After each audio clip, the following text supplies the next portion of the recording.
right, so this is the first episode of Cyberpunk. I'm going to record it on the Dyslexic Library. And so we concluded that we are going to go forward and call it Cyberpunk Utopia. We're going to post it on Substack. I still love the idea from the Council of Agents. To describe, like, why are we doing this? Yeah.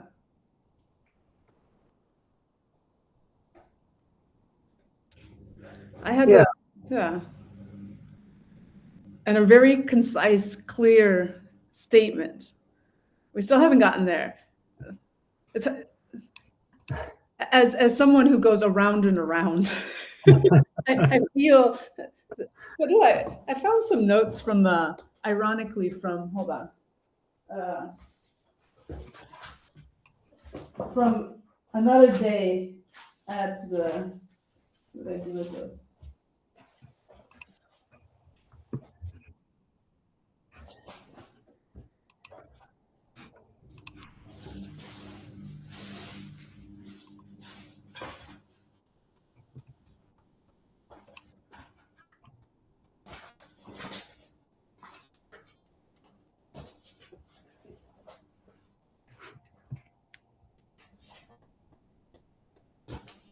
Oh, I can't find them now. I had this whole stack of notes. Maybe it's in here. That was from the WG Cafe that I had written down with the answers to those questions. Oh, okay. From another period of time. So yeah, I also got so on Friday you framed this AI, EI concept. And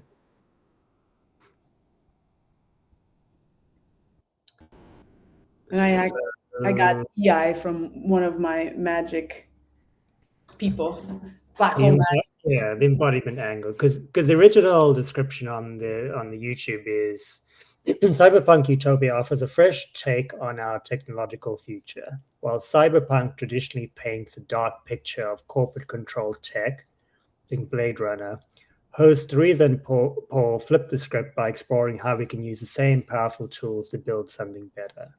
Through their unique synergy, Teresa, an intuitive explorer, and Paul, a systems thinker, explore how emerging AI technologies can augment human potential by weaving together philosophical inquiry and real-world experiments in building what they term a meaning-centered economy.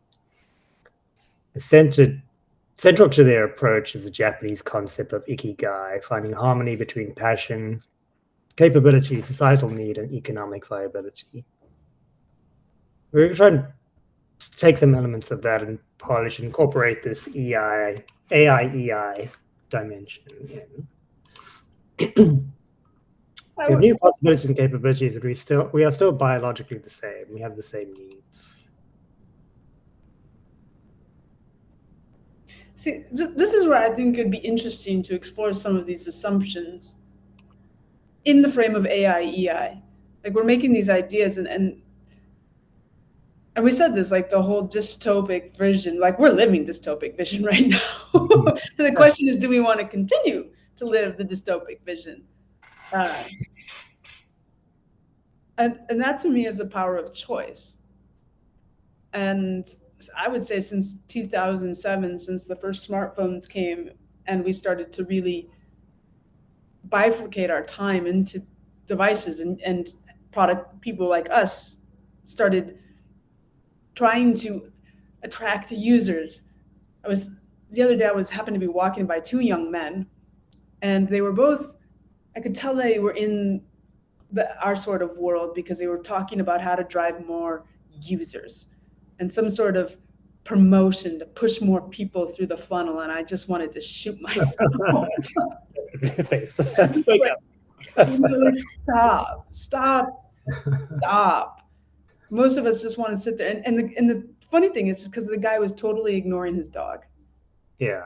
And I'm thinking, and this is the point of, like, technology. To me, defining technology is the transfer of information, the efficient transfer of information. And I don't know if the internet did that. So this is what AI came up from a transcript. They said, attention is the new currency, in brackets, and we're broke. That's a great headline. Okay, yeah, we can play with it. Teresa's riff on attention and attachment. The man on the train staring at his phone for 3 hours. The race that nobody signed up for, the global fatigue, is episode ready. Paul can bring in the systems framing, attention as a finite resource, economic model of free platforms, and the agency question. And I could, okay, good. It gave us a very clear focus. So and maybe that's what, to go back to the meaning economy, we're talking about an attention and attachment. And from there's a, which is interesting because I think what has happened with technology is it's actually brought closer to our awareness how attention and attachment work. Yeah. And in a weird sort of bass-ackwards way, and I feel like that's where we are. Like at the macro level with Donald Trump, all the way down to our iPhones, is like what's happening to me is more about an embodiment. And these devices, and I'm not even going to call them technology, they're simply devices and tools that we've created, have brought a lot of awareness to things that we hadn't. In some ways, it's like a video game now. Yeah, no, absolutely. Well, we've kind of learned a lot about ourselves, because I was talking yesterday with Natalie around, when people of a certain age have grown up, then you had maybe one TV, limited channels. The whole family had to all sit in the same room and agree to watch the same thing. So you had these natural constraints. And over time, we've got more and more choice. But then, so before the constraints were there, now we have to almost create the constraints ourselves to find that balance. And technology is always dual use, right? It always is. What do you mean by dual use? Well, it always has a good side and a bad side. That's always true. It's a universal principle of technology. So when people say, well, what about? It's like the phones, right? It's an amazing tool, but obviously when things get out of balance, then it becomes a negative thing. So I guess that's where I would. AI is empowering. It also can be used for all sorts of other purposes. But that characteristic has always been true, right? It was true 100 years ago and 200 years before that. I guess that's why I really want to draw the distinction between tools and devices versus technology as a mode to transfer information. Atom bomb was technology. Yeah, no, exactly. So, well, nuclear power is a great example. That was, how do you, because now Europe went against that. Now they're kind of saying, oh, that wasn't a good idea because now we've got high oil prices. Why did we shut off all the nuclear power stations? Oh, you mean that's an example of dual use, right? It's like, abundant electrical energy that doesn't produce a lot of carbon versus, we can make a bomb with it as well. So it's I see your dual use. Right. Yeah, so that's an example of an unsolvable problem. It's like an emergent characteristic that's always there. You go back in history, you can find endless examples. So there are certain problems that are unsolvable. And I think knowing which ones those are, then those are the ones where you have to then apply judgment and find a balance. Or anyway, let's not go too far down the rabbit hole on that one. All right, pull it back. We could start to identify these tenets. Then we could have those more of the there's the cyberpunk utopia constitution kind of thing, which are fundamental. And we could, have those as a blog post. And then we refer to those. So, that's an example of, because we said in the first episodes there were certain values that we had about decentralization and democratization, agency, and then those are the common themes across the discussions that we have. So decentralization, agency. I mean, those are like the romanticized. If I go back to her blog, it's like that's us romanticizing the the conversation. And well, if I just kind of use her framework, it's like it's a it's you and I trying to make a practical guide to our future.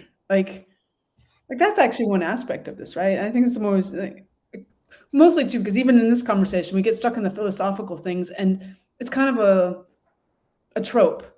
Like, Yeah, I, yeah, you know, I don't agree with where they're going, but what I do see is an opportunity for me, and you've said this, for small teams to start really having big impacts. And so, yeah, yeah. Well, take an example like people. I think you mentioned on Friday people moving away from social media. That does seem to be happening. Now people say, okay, well, people always hate. Facebook is the one you project on. Everyone hates Facebook. And if you listen to conversation, then someone will say, yeah, but I really like the memories because they think, well, why am I still on there? And then they answer the question like, well, I really like the memories. Like, okay, that's interesting because there's something valuable there. So how can you have that value but without, you know, Facebook? So like maybe you can build something yourself now because of this democratization of the technology. It gives you agency. So you get control. It's maybe not for profit, or at least there's, a better way of doing it. So, identify the value of the technology without whatever other thing that you hate. Oh, it comes from Facebook. yeah. I think one thing I want to do in my own artwork is I like my more than Facebook. I love Apple Memories. I don't Mm. know if you've played, but that's a closed system. So it's really hard to like do anything. Like I want has ideas of layering and allowing people to move through my photos, like publishing it. Right. Exactly. So it's closed system. You're in there. You don't have agency, right? You Yeah, like it, but you don't have agency. So that's yeah, and interesting. or creating my own. And I do this now with AI. It's like I'll take the photos, but I'm limited by 10 Mm. into so uh, and make my own gifs with my own photos because I've been playing with. Yeah. So I also know from my professor that the best way to teach the AI is actually slow motion, or what do you call it? Still photo, like moving pictures, Mm. just like these AIs. Exactly. Yeah. Okay, so Okay. Yeah. romanticizing decentralization, agency, practical guide, and Amsterdam. We've got that. I don't. Maybe we could reuse this. Can I share? Yeah, I made this banner of the Amsterdam Canal houses, and that was the slogan: Your guides to agency in an AI augmented world." It has like the.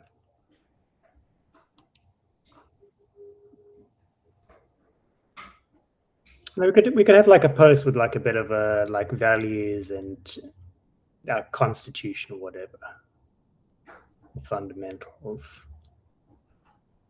Um, And you have like, you start off with just a slogan, and then you've got a bit more of a description, and then you can expand more on that. We can generate a lot of that content as people are interested. Yeah, or even at this point, just for ourselves. Yeah. I have a feeling the more that we tighten this up for ourselves, the more that it'll be. That's the problem I have. I go endlessly, just like chat.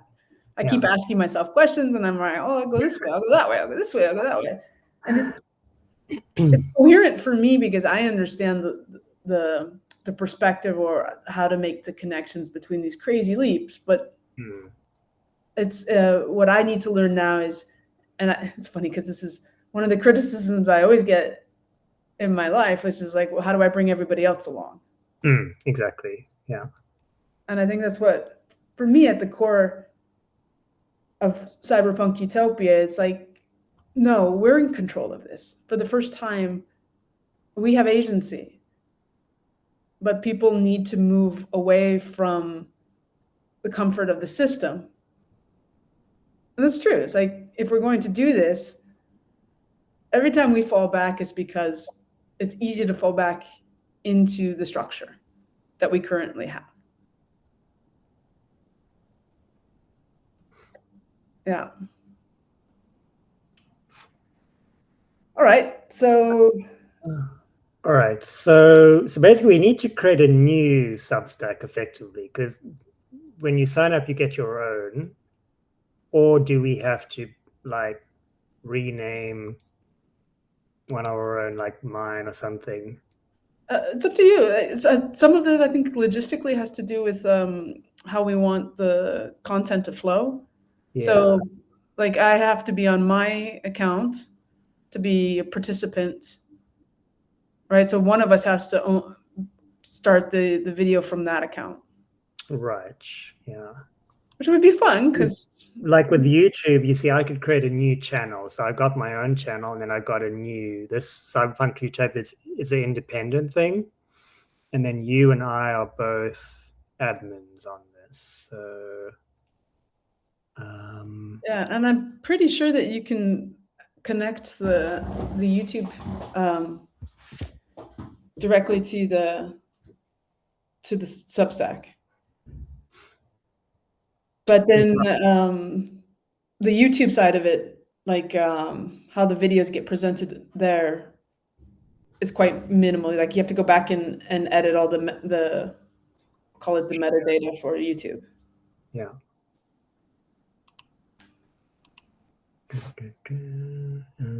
Cancel and share.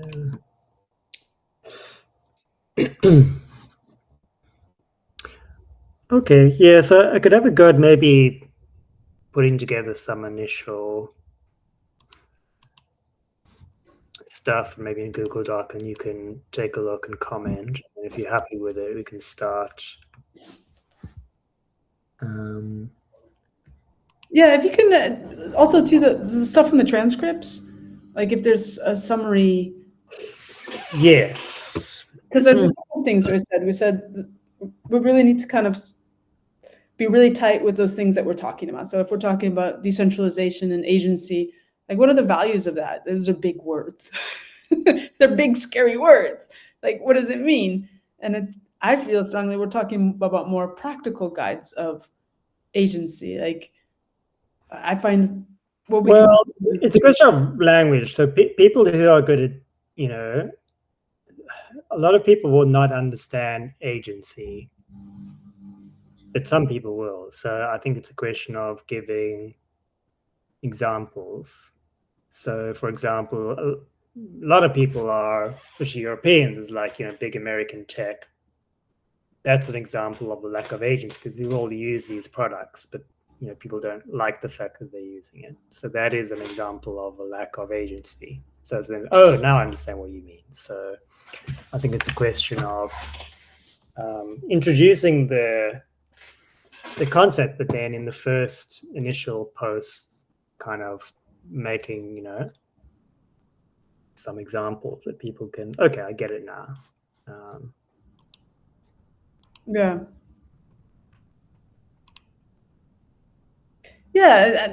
Yeah, I guess that's what I was like, we can have those, but then how do we structure the content, like the segments? To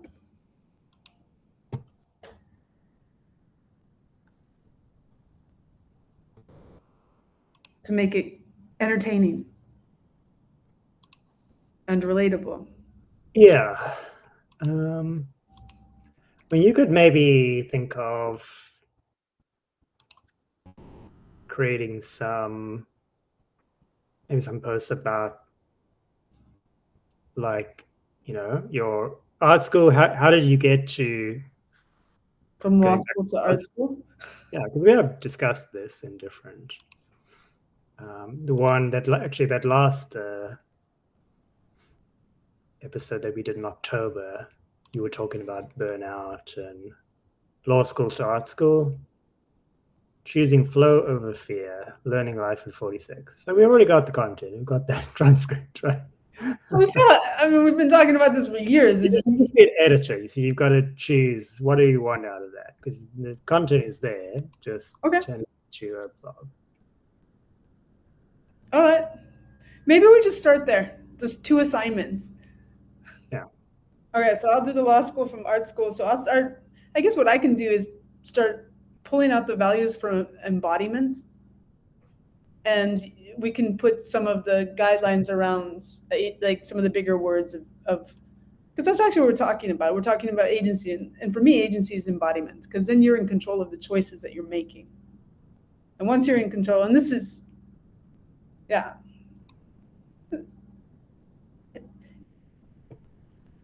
And yeah, okay.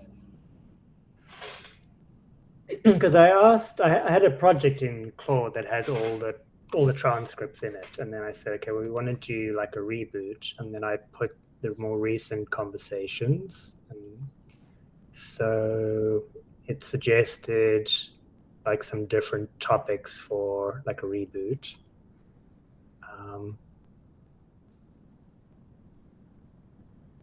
What did it suggest? It suggested topics 1, 4, and 5. So one was kind of more like the retro thing, like, we called it Now What? Early episodes predicted 2025 would be the year of agents, blah, blah, blah, open source. Teresa's line about we started talking about it and it appeared in the world is the perfect hook. This is where you announce a Substack format and the new rhythm. And then talk about the AO legacy, the dog cancer story. That example of agency, but ultimately something driven by the embodied intelligence, right? The intent behind it.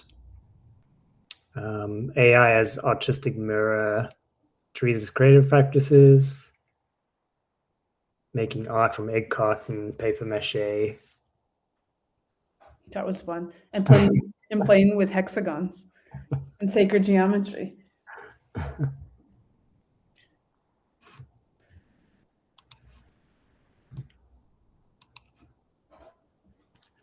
And 5.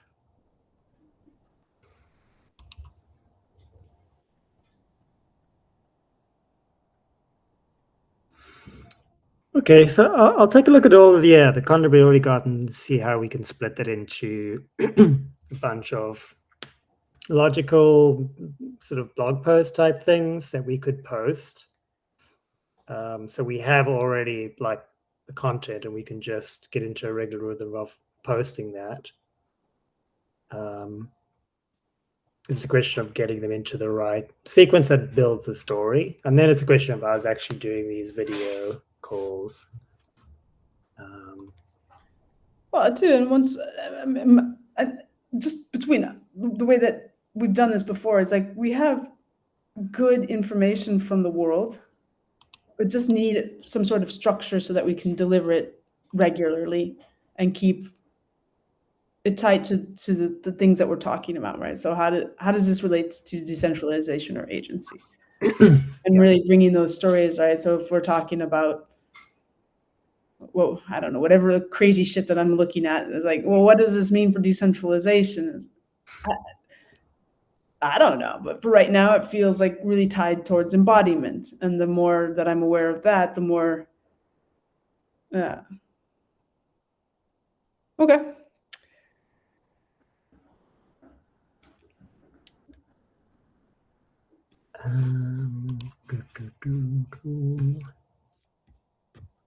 All right, yeah, so I just need to figure out how to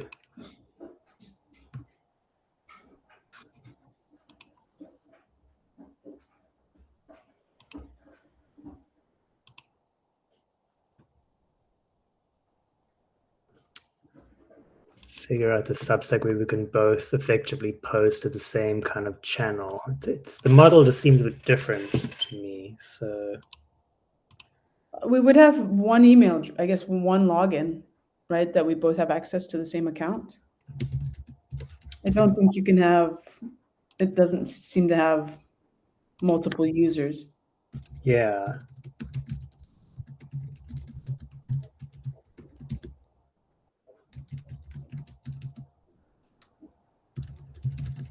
can I ask chat?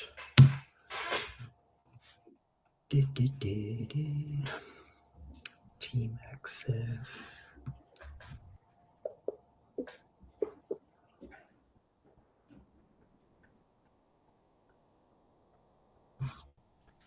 So you can invite teammates under settings team and assign roles. Admins get full access to publication settings. Contributors can view, edit, and publish drafts, but do not get access to settings or full stats. Multiple authors can share a byline on a post. One article can visibly belong to more than one person.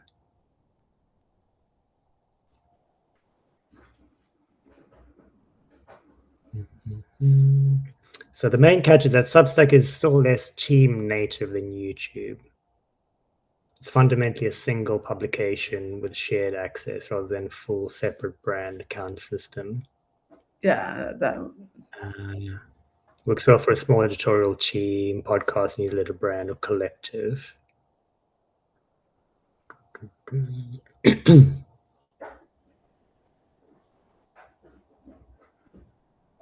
Okay, so create one main publication brand, so like Cyberpunk Utopia, add your core people as admins.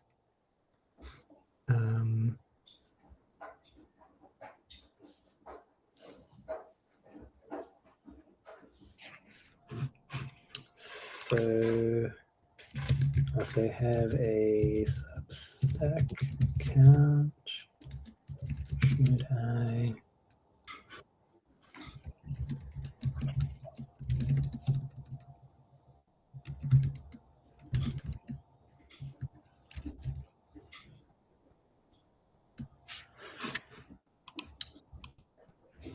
I understand. Edit profile. And so if I put Cyberpunk Utopia, the handle, okay, can I change the handle to Cyberpunk Utopia?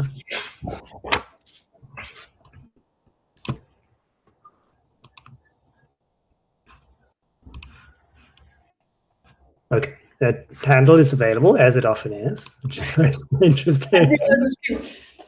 Yeah. Yeah.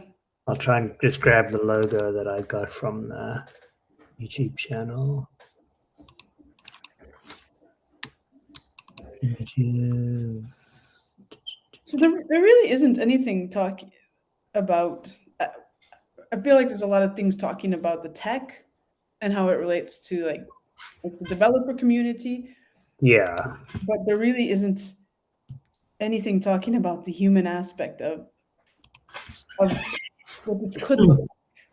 I agree. So I think that's our unique dynamic between you and me is, and that's what will also make it appeal to the average person, your mom or, your sister or whoever, people who are not, it's kind of about making this accessible to everyone.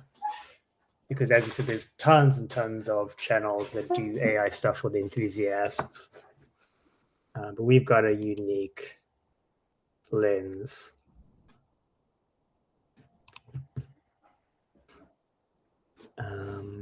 Okay, so let me see about the dashboard.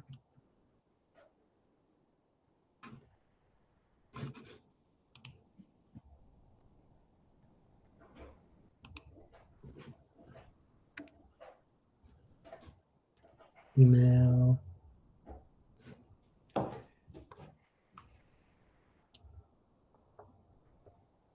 Could maybe try and set up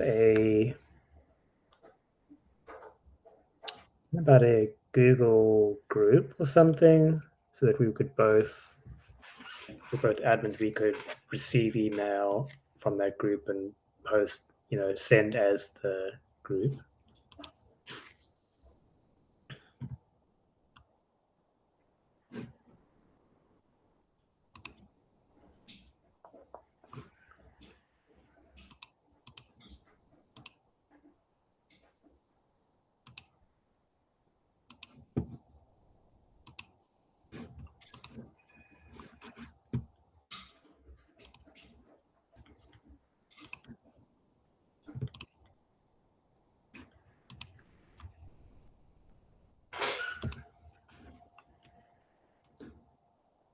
biography.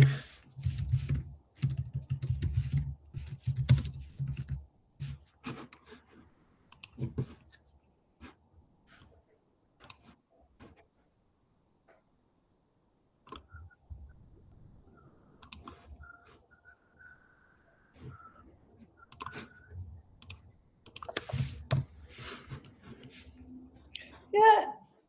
Okay. All right, let's go back to the content. I'm with you. Let's just kind of summarize what we've already done for ourselves and create a library of content. So that's step one. Yeah. And then two, like I'll do it from my perspective because I was thinking if I go through that stuff and just pull out the nuggets, and then find a way to be more consistent. Like how do we take that content and we create like a content calendar of things that we want to discuss. I think that would be easier, right? If we start putting some, based on the stuff you've already done, just so that we have a clear idea. And over the next, say if it's April, like we want to 3-4 sessions. So that's four, we post 4 times a week, once a week with like this. And then we're posting twice a week with the library of content. Exactly. Kind of get if we had like already a backlog of say 10 concise posts, and then we're doing the weekly video posts, and then we're kind of, because we have that backlog, we can quite easily start to, it's just a question of getting the right order so the content kind of flows as a natural story, develops over time. Yeah. Or there's a cadence to you and me, right? So one is more technical, one can be more, because like you can do one on Claunch, right? Like the technical things, and I could do more on the esoteric bullshit of Claunch and like how we're going to apply for the CEO, but we're going to change it from, and so it's almost like this duality between you and I. I think it could be interesting to have like that sort of play out, and then in our videos, the videos become sort of a retrospective of what we're digesting, because in some ways too it's a good way to go back and like we have all this stuff, we just needed to put it together in an interesting way. Yeah, exactly. And then as new things come along, which is kind of our whole proposition, which is like the more we talk about it, the more things are going to emerge. Yeah, well, the thing is, there's going to be a point where we have enough subscribers and then we need people to give feedback, comment, and then it's like, okay, what are you interested in? What do you find that resonates with you? And then that'll help direct us to, the audience. Yeah, I mean, it'll be interesting to see when we get to that point how we want to, because I think too, it's like in the tenets, like one thing is here is to be authentic. Like we don't know what we're doing. Yeah. But nobody else does. So let's be clear. Like a lot of these things are escaping the developers themselves, which brings me right back to the more esoteric things, is like, this is for us to learn. And until we embody ourselves, okay, we end up in that same dichotomy. It's like either this thing saves humanity or it kills it. And if we're going to kill ourselves, let's just get on with it. I don't want to keep going on this wheel of like annihilation. It's exhausting. All right. Okay, so we're going to go back through the contents. You'll post, can you post all the transcripts that you have? I think or summaries of the stuff that you've done, like the reboot? Yeah, I was have to see how we can share that, because like I've got, I try to put things into my Obsidian notes for that. So I synchronize that with GitHub. So I'll have to see between like maybe something like Google Drive, or maybe I should set you up with Obsidian, and then we can synchronize. It automatically goes all to GitHub. That would be interesting too. Like, I mean, this is also interesting from a point of view is like, how do we set up a new team with these sort of tools? So that, because what you're saying is like, We're moving away from Google Docs, but is it any better?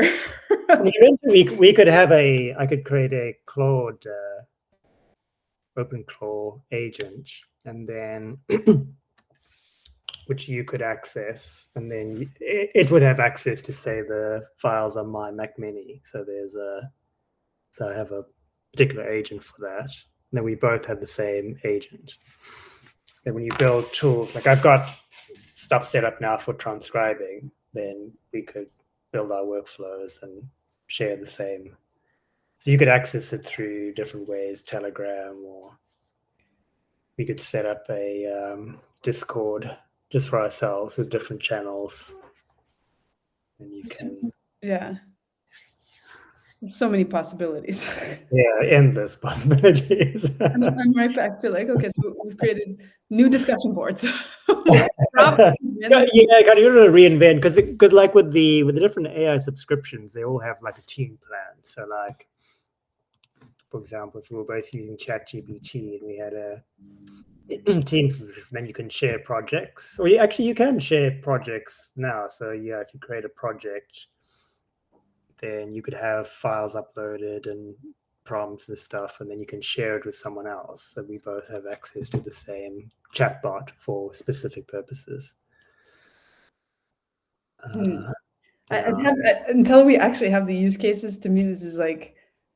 Well, it's all a trade-off between the effort and yeah. Yeah. When really what we need to do is just a very simple content calendar, and like, so like, okay, Yeah. you're in charge of this blog today, I'm in charge of this blog, and some sort of review process to make sure that the content gets exactly. Yeah. I think that's the interesting thing I'm starting to realize with all this AI, and I have all these crazy logs, but even with my own exploration, just like the library, I have to write it. And then some of the Substackers and it's like feedback from the community. It's like, I don't want to read AI blogs. I want to read humans. Yeah. And I think that gets back to the embodiment. I'd rather read through somebody's rough notes than a polished article. I'm dyslexic anyway, so I'm just yeah. Well, that's why playing with the different modalities is nice. You know, video, audio, something visual, like those infographics that Notebook LM could generate. If you remember the one I made of that VR app, yeah, that you got very intuitively, right? It wasn't a ton of text. It was like, yeah. So trying to think where. Can we use this? I still love that idea of us just having those conversations in VR on this thing. Because then it just going to be, because it's, I don't know, like then it ends up on YouTube and it's just these rambling things that people turn on in the background because they want to tune into our frequency. It's not really anything about what we're saying. All right, I digress. Okay, so let's just stick with the action items. Let's go through the content and start to come up with a content calendar, if I'm going to say it as simply as possible, and then we can figure out how we want to share the content or how share our workflows. But yeah, I just want one clear assignment. So I'm going to go back through my stuff, and I think your kind of art school story, how did you get there, and then like how have you been using, because you've been using it for your writing, you have been able to publish on Substack, you've used AI as a translator for that. I think I can also, what I would say is like, here's my exploration with AI. Here's where I've really valued it. Here's where I've watched other people like bring out this conversation with humanity. That's what I see, right? Even to the people who've fallen in love. And it's like, well, I love humans. They will experiment with anything. and the power of choice. If you're going to ask me, and then I'm circling, so then I'm looking at constitution and tenets. And for me, agency is about awareness and attachment and choice. And this is more, if you want to look at it, this is Eastern philosophies have described this better than Western. So anyway, that's if I go back through like new capabilities, like this is what this is my core focus. And I'm not trying to romanticize AI anymore, even though I love to poke my friends who are terrified of it. I don't want to be afraid of it. So if I'm summarizing what we've been, okay, yeah, I'll pull that together and start writing Okay. from Yeah. my point of view. Yeah. And then, yeah, you take a look too. And then we can figure out like some of the topics that we want to talk about or things that we find interesting, stories that we're finding, ways, for me, it's like ways that humanity is reconnecting with itself. And the example of the dog one, or even Clonch. I think Clonch is hilarious. Yeah, no, it is. It's a great example of grassroots democratization. I really love what the Chinese are doing with all of the, well, crustacean related names for everything. The almost merchandise, because everyone's wearing these kind of these little fluffy toys or headgear, and then in China they have these events. Everyone shows up with their old laptop to get it installed. And that's like a corporate marketing team's wet dream, but this has all happened organically. So, like, that's great as an example of grassroots Yeah. adoption and democratization, right? It's not, someone didn't release that as a product, it just happened. So, that's something to celebrate. It's kind of the humor in it and It's actualizing philosophy. Like, I don't want a bunch of people philosophizing. I want us to be aware of the emerging properties, right? And not from a tool, from an external point of view, but from an internal of how we embrace ourselves. Yeah. All right. exactly.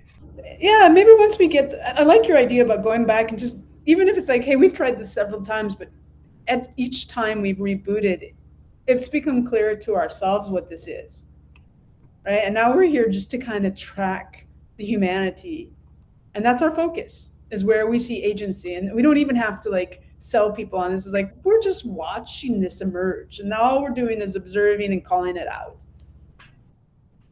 and make it fun, like the clickety clack stuff. Yeah, Yeah, no, exactly. yeah. Okay, so I have mine. I'm gonna write, or at least outline my stuff. yeah. The IE. You got the AI. Which is more Yeah, so I'll try and see of all the artifacts we've got, what are the distinct sort of topics in there, and see if we can at least get it into a coherence. well, yeah. So currently, well, it's a question of the writing. As you said, you can either say, okay, well, here's a content, go and write it yourself, or can you get it to a point that it's relatively authentic, even though it's AI written? I've got those writing styles in Claude, which are quite cool. You can give it, transcripts, and then it's fairly close to your own voice. Yeah. It's not effort, right? Because if you have to write 10 blog posts yourself, it's time consuming for it to be, say it's not AI written, even though the content is the same. Yeah, like, or at least well, I've been doing this for the Kimber line where we generate the stuff, and I usually speak over it because I don't want to type anymore. So, but I said, yeah, keep it closely to my words, and sometimes it adds. And I guess that's, as an artist, this is what I'm talking about: agency and choice. It's like once the machine makes a choice, it changes the field. Like humans, once we see something, we can't unsee it. And so it either inspires you or it takes you in a different direction. And that's the interesting part from a philosophical standpoint that I like, is like, and that's what, at least in art school, people are talking about. But this happened all the way down to, remember our design tools, when we started introducing things in the design tools, and the design tools would make a choice. So AI is, this isn't the first time we've explored this. It's just the first time that it's been, in the mainstream media where people are, yeah, it's a new thing for the humans to chew on. Okay, cool. Do you want to reconvene later this week then, when you have some time? Yeah, maybe we could do like on Friday or something. Okay, cool. Let's do a retro Friday. So yeah, maybe we just have a nice cadence Monday, Friday, 1 hour here, 1 hour. That way, Yeah. it's reasonable, and then in between we try to get the things done, and hopefully by the end of April get to a place where we're just consistently putting the content out there and then the content gets higher quality. Yeah, well, we gotta form our tribe. If we have people who resonate with it, then we have a feedback cycle. Yeah. Otherwise, we just Well, publish ourselves. So. yes. Like the first thing is like we need to get our own people on that. I've even had a hard time on my own Substack getting my own family to read that shit. Well, that's a challenge, right? Everyone's got a very short attention span, so I think it is actually hard to. It's gonna be hard. Yeah.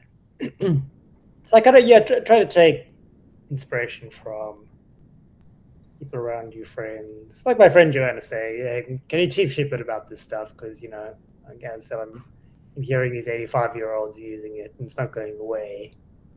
And then 85-year-olds aren't gonna listen to our blog. so,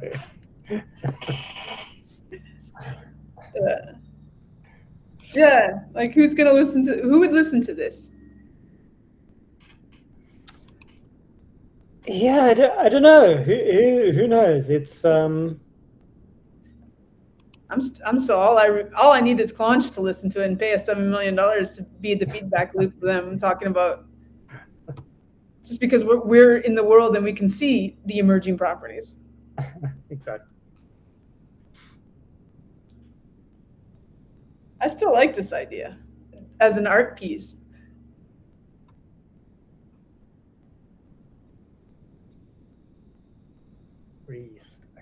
Yeah. So my AI guy, he posts quite frequently on Substack. He does often a YouTube video and he does a written on Substack. So he creates two forms of it.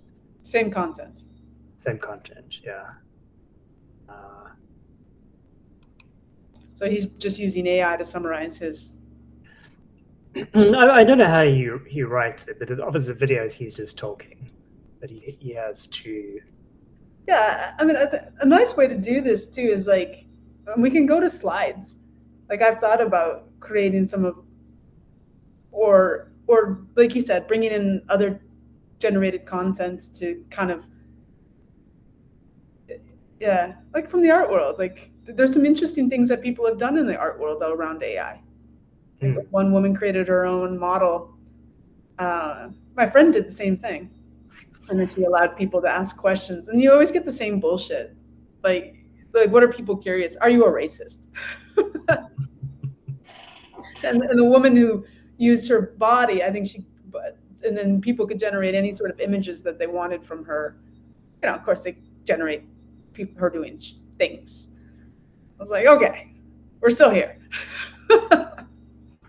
This is where our imagination leads us. And we think we're getting off this planet? Yeah. All right. I'm not going there. Okay, cool. All right, so we check in next Monday or next Friday? Yeah, Friday. Sounds good. Okay. I'll try to fill out a bit more details on this profile and see about, the administration stuff.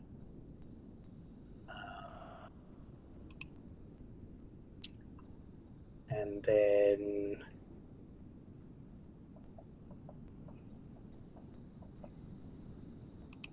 maybe see about an email account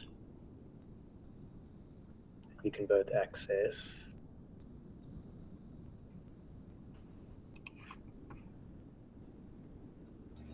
Okay, it's a good place to start. Cool, sounds good. Enjoy your second Easter. Thank you. Got any plans? What's going to happen to this recording now? Because when we leave, I don't know. I wanted to find out. I don't know how. I think I have to still post it. I'll let you know. Okay.